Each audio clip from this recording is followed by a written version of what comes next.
आकांक्षा दुबे की उस आखिरी भयानक रात का सीसीटीवी फुटेज आया सामने। जी हाँ, नमस्ते प्रणाम दोस्तों, मैं ग्वाला आरबी। इसी आखिरी भयानक रात के सीसीटीवी फुटेज के बारे में आज मैं आप लोगों को बहुत ही बड़ी जानकारी देने वाला हूँ इस वीडियो में। तो दोस्तों, अगर आप मेरे चैनल पर नए हैं तो वीडियो को दिल से लाइक करके ग्वाला आरबी चैनल को सब्सक्राइब करना बिल्कुल ना भूले।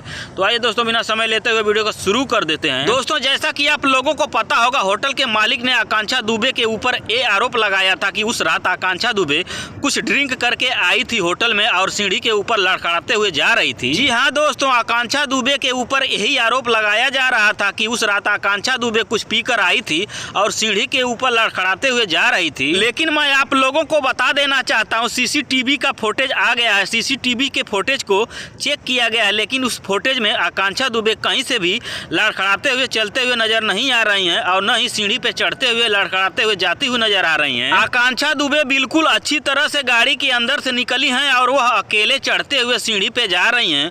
वह कहीं से भी लड़खड़ाते हुए नजर नहीं आ रही हैं, जो कि आप सीसीटीवी फुटेज में देख सकते हैं।